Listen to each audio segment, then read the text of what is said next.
Imagine walking through the ruins of once great cities. Hattusa, the proud capital of the Hittite Empire, now abandoned. Ugarit, a thriving port, reduced to ashes. Mycenaean palaces across Greece, toppled and burned. The silence is eerie. Streets once bustling with merchants, scribes, and soldiers lie empty. Clay tablets, buried in collapsed storerooms, still bear desperate pleas for aid that never came.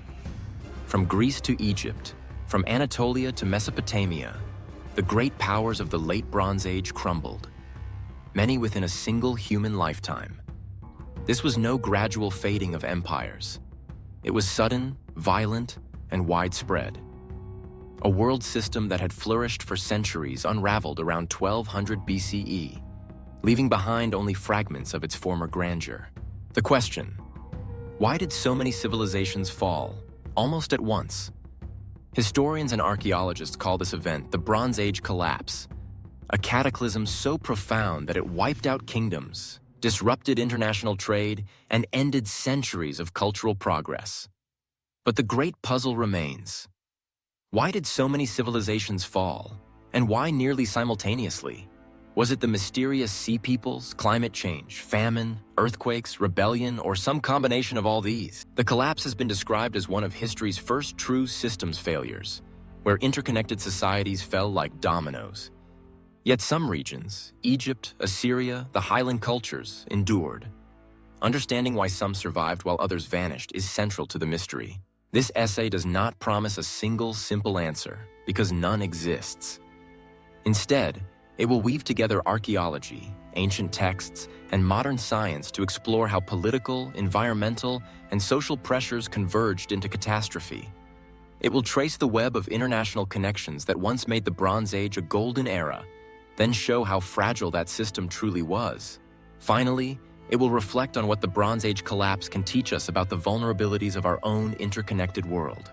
By the 14th and 13th centuries BCE, the Eastern Mediterranean and Near East were home to a network of powerful interconnected civilizations. Egypt, under the New Kingdom pharaohs, controlled vast territories in the Nile Valley and the Levant, projecting power through a mix of military campaigns and diplomacy. Far to the north, the Hittites had established a formidable empire in Anatolia, known for their chariots and iron-smelting technology. Mycenaean Greece flourished with fortified palaces and a warrior elite, while the city-states of the Levant, including Canaanite ports like Ugarit, functioned as trade hubs connecting the Mediterranean with the inland empires. Cyprus supplied copper, and Assyria, though still emerging as a regional power, began asserting influence in Mesopotamia. Each of these societies had its own hierarchy, yet they were linked through trade, diplomacy, and often conflict. A web of relationships that could either stabilize or destabilize the entire region. Centralized administration defined this era. Palaces were not merely royal residences, they were hubs of governance, storage, and production. Temple complexes reinforced religious authority and legitimized rulers, while scribes maintained detailed records on clay tablets, tracking everything from grain and livestock to tribute and diplomatic correspondence. Bureaucracy allowed empires to function on a scale previously unimaginable, but it also created vulnerability. When the system failed, through war, famine, or rebellion, the collapse was swift and devastating. The economies of the late Bronze Age depended on long-distance trade. Bronze, an alloy of copper and tin, was the backbone of weaponry, tools, and prestige items. Copper came from Cyprus, tin from Anatolia, or even as far afield as Afghanistan. Merchant ships and caravans carried these vital resources across seas and deserts, linking empires in a delicate supply chain. Interruptions, whether from piracy, political conflict, or environmental disaster, could quickly paralyze the production of weapons and essential tools, leaving cities exposed and economies fragile. This was an era often described as the first international system.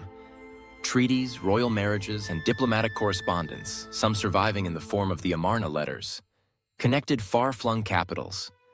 Pharaohs negotiated with Hittite kings, Mycenaean princes, and Levantine city-states to secure peace, tribute, and access to trade. Diplomatic marriages reinforced alliances, while gift exchanges served both political and economic purposes.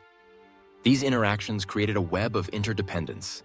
No empire was truly self-sufficient, and a problem in one corner could ripple across the network. Despite appearances of wealth and stability, the Late Bronze Age supernetwork was inherently fragile. Political hierarchies were heavily dependent on central authority. Trade networks spanned vast distances, vulnerable to disruption, and population pressures and resource scarcity were rising. Cities thrived, palaces glittered, and armies were formidable. But the very systems that enabled prosperity also amplified risk. When multiple stressors hit simultaneously, raids, climate shocks, or internal revolts, the interconnected world that had seemed so strong could unravel almost overnight. By the late 13th century BCE, the Late Bronze Age world was showing signs of strain. Population growth, environmental pressures, and increasing demand for luxury goods stretched resources thin.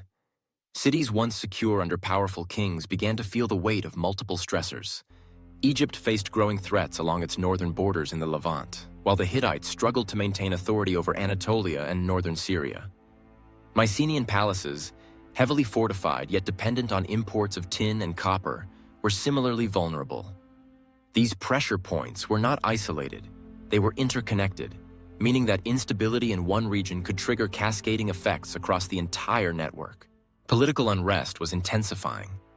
Many empires relied on a patchwork of vassal states, semi-independent kingdoms or city-states that paid tribute in exchange for protection. When the central power weakened, these vassals often rebelled. In Anatolia, Hittite vassals challenged imperial authority. In the Levant, city-states tested Egyptian control. Border skirmishes escalated, draining military resources and attention. Continuous warfare strained armies, disrupted trade, and eroded confidence in rulers. In some regions, local populations faced conscription or taxation, fueling resentment and further instability. The economy of the Late Bronze Age was highly specialized and dependent on long-distance trade.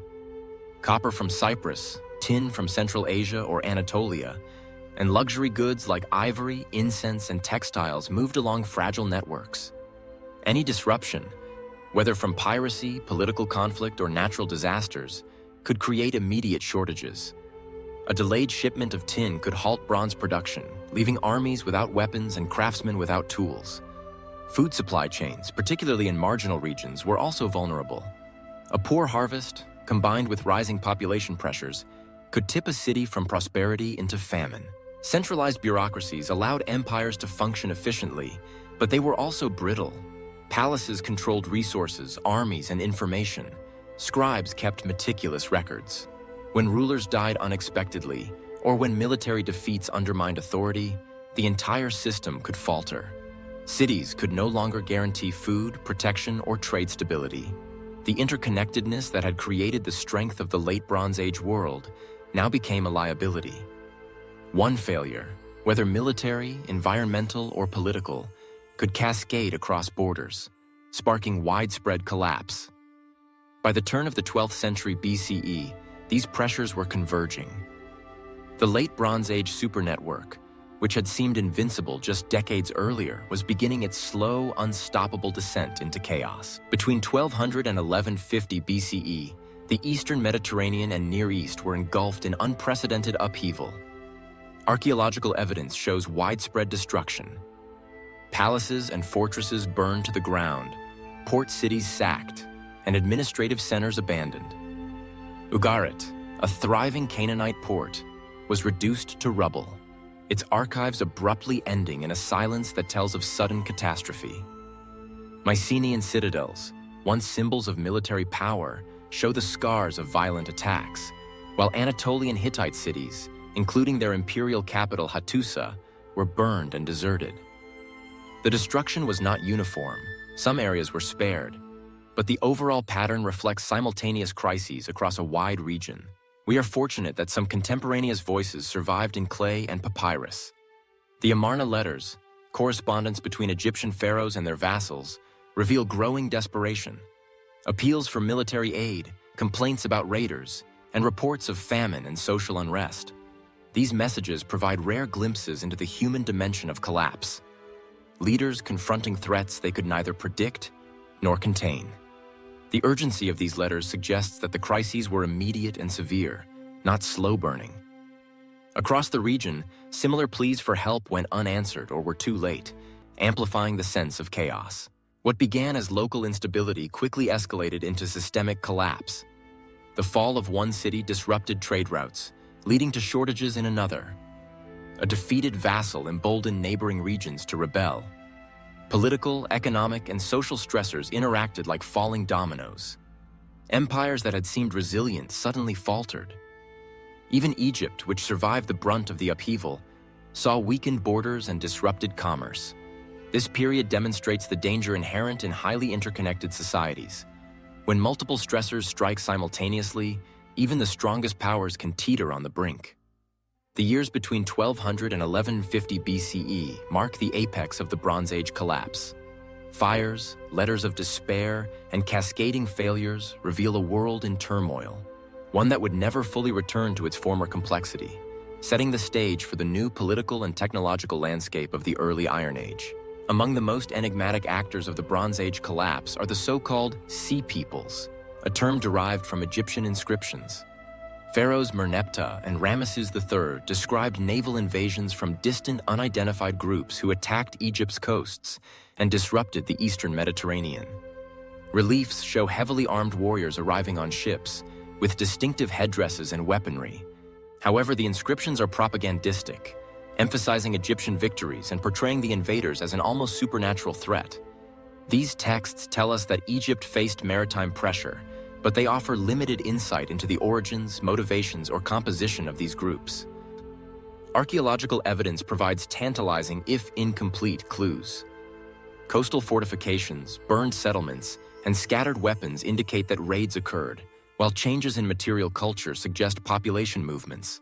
Shipwrecks and harbor defenses hint at the scale and sophistication of maritime activity, though distinguishing between raiders, refugees, and regular traders is challenging.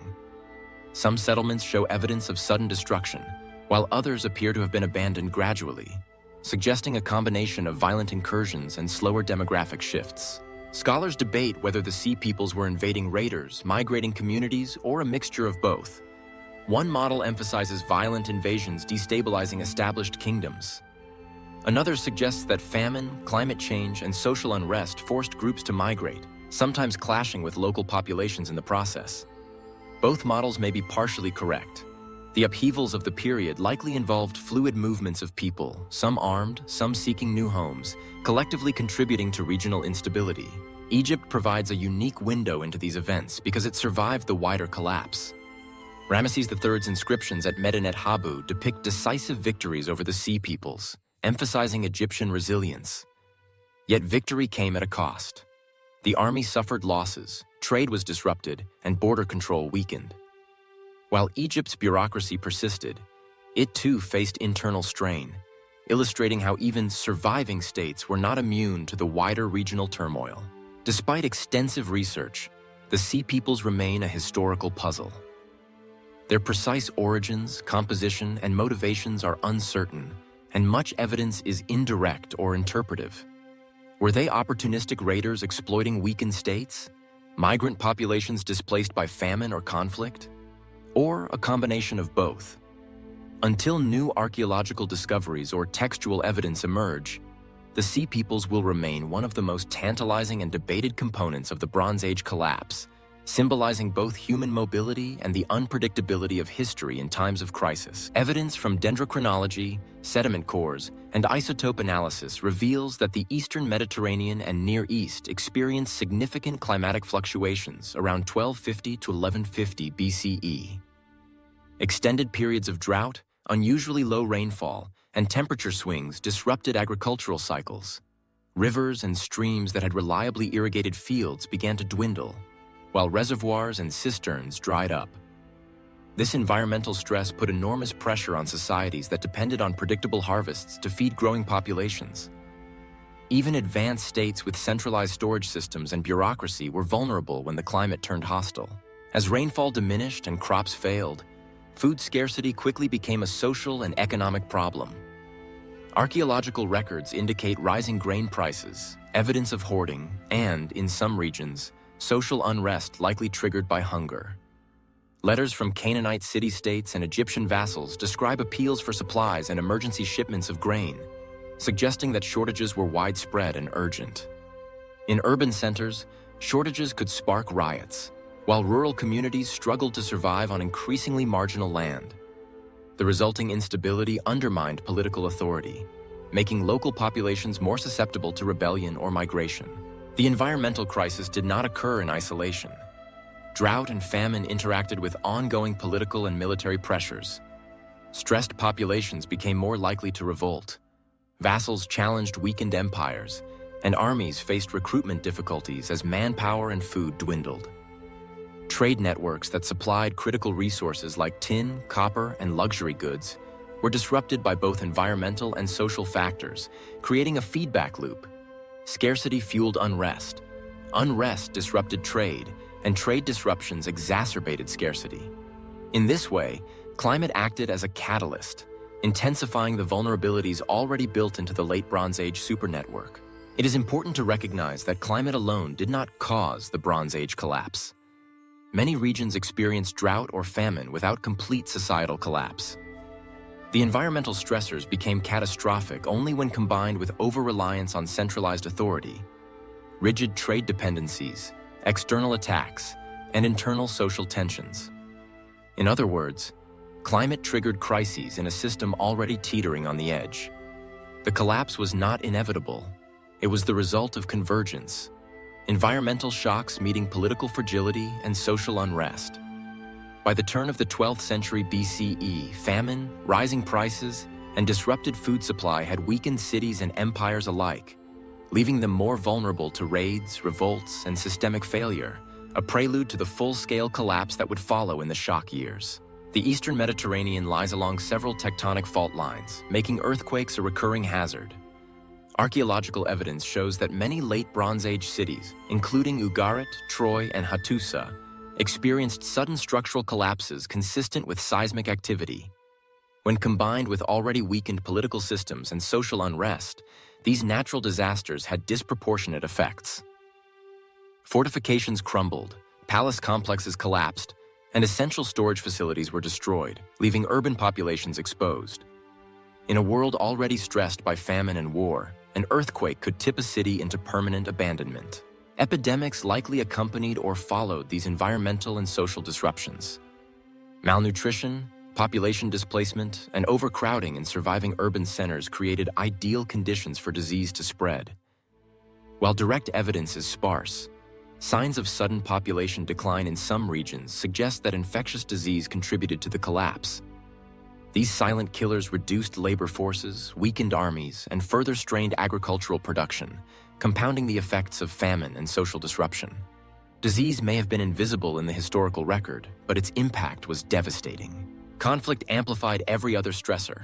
Armies required both manpower and food. When populations were weakened by drought, famine, or disease, states struggled to maintain military readiness. Border wars, vassal revolts, and raids, including those attributed to the Sea Peoples, placed additional strain on vulnerable societies. In some cases, cities were attacked precisely because they were weak and poorly defended. The combination of natural disasters, epidemics, and warfare created a feedback loop.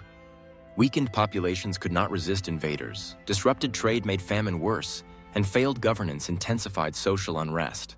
The multi-hazard storm of earthquakes, epidemics, and war demonstrates how interlinked crises can magnify one another. No single factor caused the Bronze Age collapse. Rather, a convergence of natural, biological, and human forces created a perfect storm. By 1150 BCE, much of the Eastern Mediterranean had been transformed. Cities lay in ruins, empires were fractured, and the foundations of the Late Bronze Age world had crumbled irreversibly. The Late Bronze Age world was remarkable for its high degree of interconnectedness. Cities, empires, and trade networks relied on each other for resources, military support, and political stability. Palaces depended on grain shipments from distant territories. Armies relied on imported bronze. City-states counted on regional alliances for protection. This tight coupling meant that a failure in one part of the system could ripple outward, affecting multiple regions. Interdependence created efficiency and wealth during stable times, but it also made societies highly vulnerable to cascading failures. Economic and technological specialization added another layer of fragility. Bronze, the material that defined the era, required both copper and tin, resources not universally available. Craftsmen, metallurgists, and traders depended on distant supply chains. Armies, in turn, depended on bronze weaponry. When supply routes faltered, due to raids, political unrest, or environmental crises, entire regions could no longer produce essential tools and weapons. This bronze bottleneck illustrates how over-specialization in a complex system can amplify vulnerability. A single disrupted resource can paralyze multiple sectors simultaneously. As crises multiplied, societies entered destructive feedback loops. Cities facing famine, raids, or epidemics saw mass migrations. Populations fled urban centers, abandoning farmland, workshops, and palaces. Panic spread as local governments struggled to maintain order. Vassal states broke away, alliances dissolved, and once cohesive empires fragmented. Each failure reinforced the next. Depopulated cities could not defend themselves. Trade networks collapsed, and surviving centers struggled to cope with an influx of refugees. The system, once robust in prosperity, now amplified instability. Recovery was extraordinarily difficult because the collapse affected multiple layers simultaneously: political, economic, and social. Even regions that escaped immediate destruction faced disrupted trade, depleted labor, and loss of institutional knowledge. Rebuilding palaces, restoring bureaucracies, and reviving international trade required time, resources, and social cohesion, all scarce commodities after decades of systemic stress. Consequently, the transition to the early Iron Age was slow, uneven, and marked by regional divergence. Some areas adapted and survived, while others remained in ruins for centuries. The Bronze Age collapse demonstrates how complex societies, despite apparent strength and sophistication, can unravel when multiple stressors converge. Interdependence, specialization, and systemic feedback create both prosperity and vulnerability. A lesson echoed in civilizations throughout history. Hattusa, the capital of the Hittite Empire in central Anatolia, once symbolized power, sophistication, and centralized authority. Its massive fortifications, royal palaces, and administrative archives showcased a civilization capable of managing complex political and economic networks. Yet by the early 12th century BCE, Hattusa was abandoned. Archaeological evidence reveals widespread destruction in the form of burned buildings and toppled walls, though the exact cause remains debated. Likely factors include internal revolts by vassal states, disruption of trade networks, and pressure from migrating groups, possibly including the Sea Peoples. Once a hub of imperial governance, Hattusa's desertion epitomizes how even well-organized societies can collapse when multiple pressures converge. On the Syrian coast, Ugarit offers a poignant glimpse into the human dimension of collapse. This thriving port city maintained extensive trade networks and sent diplomatic correspondence to the major powers of the time, including Egypt and the Hittites. Clay tablets recovered from the site contained desperate pleas for military assistance as raiders approached. Archaeological layers show sudden destruction, likely by fire, and the city was never rebuilt to its former glory. Ugarit's abrupt end highlights the speed and violence of the regional collapse, as well as the vulnerability of urban centers dependent on both local resources and far-reaching alliances. The fates of Hattusa and Ugarit illustrate broader patterns of the Bronze Age collapse. Centralized authority, no matter how formidable, was fragile in the face of simultaneous environmental, economic, and military shocks. Trade disruptions could paralyze essential industries, while the flight of populations and breakdown of governance accelerated decline. Moreover, these case studies reveal how collapse was uneven. While some regions were completely abandoned, others adapted, relocated, or reorganized under new political structures. The northern Levant, therefore, serves as a microcosm for understanding the vulnerabilities inherent in interconnected, complex societies at the end of the Bronze Age. In Mycenaean Greece, palaces such as Pylos, Mycenae, and Tiryns had long functioned as administrative hubs, relying on the linear B script to manage complex economic and political systems. These palaces coordinated everything from agricultural production to military conscription and tribute collection. Around 1200 BCE, many of these centers were violently destroyed or abandoned. The collapse of linear bureaucracies meant the loss of administrative continuity, disrupting resource allocation and record-keeping. Without central control, urban centers could not maintain their fortifications or trade connections, and smaller settlements fragmented, giving rise to the so-called Greek Dark Ages. Egypt provides a contrasting narrative. Under Ramesses III, the new kingdom faced the onslaught of the Sea Peoples, as described in inscriptions at Medinet Habu. Unlike Hattusa or Mycenae, Egypt survived the crisis, repelling invasions and maintaining continuity of governance. Yet this victory came at a price. Military expenditure drained the treasury, trade networks were disrupted, and frontier regions were weakened. Egypt entered a period of contraction and relative isolation, demonstrating that survival did not mean immunity from the wider regional upheaval. These cases illustrate the diverging outcomes of the Bronze Age collapse. In Greece, centralized palaces fell, bureaucracies vanished, and societies fragmented into smaller, less complex communities, a near-total collapse. In Egypt, centralized authority persisted, but the empire contracted, trade slowed, and societal resilience was tested. The comparison highlights an important lesson. Collapse was not uniform, and survival depended on a combination of geographic advantage, institutional flexibility, and the ability to absorb external shocks. While Mycenaean Greece faced centuries of reduced complexity, Egypt's managed contraction allowed for continuity, though at a reduced scale and diminished influence. Together, these southern case studies underscore the variability of the Bronze Age collapse, showing how interconnected crises could lead to either total societal breakdown or managed adaptation, depending on local conditions and institutional robustness.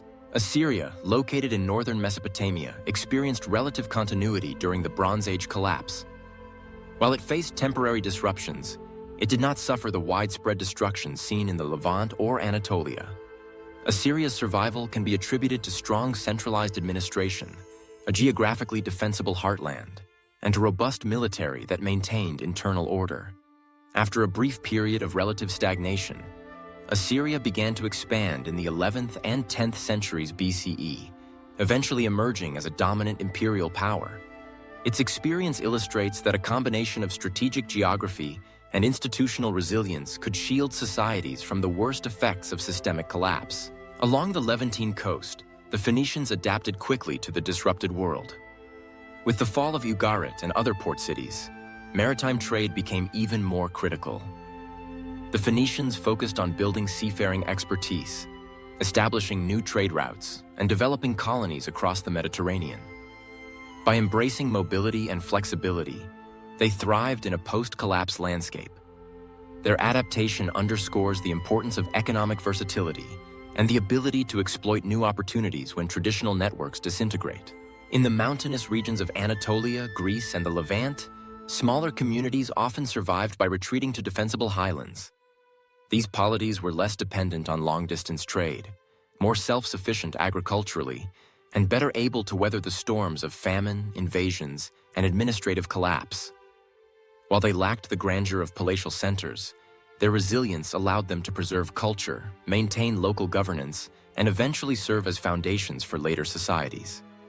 In sum, survival during the Bronze Age collapse depended on a combination of geography, adaptability, and institutional flexibility. Large, interconnected empires were more vulnerable to systemic shocks, while smaller or strategically positioned societies could endure, and even lay the groundwork for future growth. The transition from bronze to iron was both practical and symbolic. Bronze required copper and tin, resources that had become scarce or difficult to access after the collapse of long-distance trade networks. Iron, by contrast, was more widely available, especially in Anatolia and the Levant. Although early iron smelting was technically challenging, the pressures of the post-Bronze Age world incentivized experimentation. Armies and craftsmen turned to iron not only because bronze was in short supply, but also because iron tools and weapons offered durability and abundance once production techniques were mastered. The breakdown of empires and trade networks fragmented knowledge transfer, slowing the spread of iron technology in some regions while accelerating it in others. Local communities adapted techniques independently, combining inherited metallurgical knowledge with new methods. This diffusion was uneven. Egypt, Greece, and Mesopotamia incorporated iron at different rates, leading to regional variations in weaponry, agricultural tools, and daily implements. Despite these disparities, iron ultimately replaced bronze as the dominant material for both military and domestic use, reshaping economies and societies. For ordinary people, the shift to iron had tangible effects. Farmers wielded stronger plows, blacksmiths produced sturdier tools, and soldiers could equip larger armies with more affordable weapons.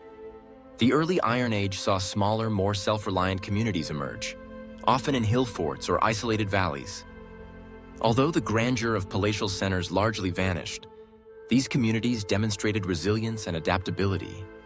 Iron became both a practical solution to material scarcity and a symbol of a new, more decentralized world order, laying the foundation for the civilizations of the first millennium BCE. Archaeology provides the most immediate evidence of the Bronze Age collapse.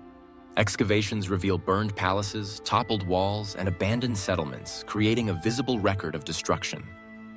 Gaps in occupation layers indicate periods of depopulation, while rebuilding efforts, or their absence, show how societies attempted to recover. These physical traces allow historians to reconstruct the sequence and intensity of collapse, mapping destruction across Anatolia, Greece, the Levant, and the Eastern Mediterranean.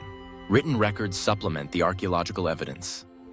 The Amarna letters, Ugaritic tablets, and Egyptian inscriptions document political crises, requests for aid, and accounts of invasions. While often propagandistic or incomplete, these texts provide insight into the human experience of collapse, the anxieties of rulers, the challenges of sustaining trade, and the pressures of famine and revolt. Careful interpretation allows historians to distinguish between exaggeration, propaganda, and genuine distress signals from the past. Scientific methods provide independent confirmation of environmental and chronological factors. Tree ring studies, dendrochronology, reveal drought periods. Pollen analysis tracks changes in vegetation and agriculture. Isotopic studies of human and animal remains indicate malnutrition or migration. Radiocarbon dating helps establish precise timelines for destruction layers. Together, these methods build a multidimensional picture of collapse, combining environmental, social, and political data to understand the complex web of factors that brought the Late Bronze Age to an end. By integrating archaeology, texts, and scientific proxies, historians can piece together a nuanced narrative of collapse, one that moves beyond myths of invaders and focuses on interconnected systems, human responses, and environmental stressors. For decades, historians and archaeologists debated whether the Bronze Age collapse had a single driving force, such as invasions by the Sea Peoples, or whether it resulted from a convergence of multiple stressors. Modern consensus leans toward the latter. Environmental pressures, trade disruptions, warfare, internal revolts, and technological bottlenecks interacted to create systemic failure. The collapse was not caused by one event alone, but emerged from the simultaneous vulnerability of interconnected societies. Human decisions and actions played a critical role. Political mismanagement, over-reliance on fragile trade networks, and rigid social hierarchies amplified environmental and military shocks. Leaders faced impossible choices: where to allocate scarce resources, whether to confront invaders or negotiate, and how to sustain populations under stress. The Bronze Age collapse illustrates that humans are not merely passive victims of history. Our collective choices shape outcomes for better or worse. Ongoing archaeological excavations, advances in paleo-environmental research, and refined dating techniques continue to reshape our understanding. New evidence could clarify the origins of the Sea Peoples, quantify climate impacts more precisely, or reveal previously unknown trade networks. Each discovery has the potential to refine or even overturn long-held assumptions about why one of history's most enigmatic collapses occurred. The Bronze Age collapse reminds us that highly interconnected societies, no matter how sophisticated, are vulnerable to cascading failures. Trade networks, political alliances, and resource dependencies can amplify shocks, turning localized problems into regional or even global crises. Survival during collapse depended on adaptability, flexibility, and the capacity to absorb stress. Societies that could reorganize, migrate, or innovate, like the Phoenicians or Assyrians, endured, while those clinging rigidly to pre-existing structures often perished. Delay in responding to emerging threats, whether environmental, social, or military, magnified consequences. Walking among the ruins of Hattusa, Ugarit, or Mycenaean palaces, we see the silent testimony of human ambition and fragility. The lessons of the Bronze Age collapse resonate today. Interconnected systems bring prosperity, but without foresight, flexibility, and resilience, even the mightiest civilizations can vanish almost overnight, leaving behind lessons etched in stone, clay, and memory for millennia.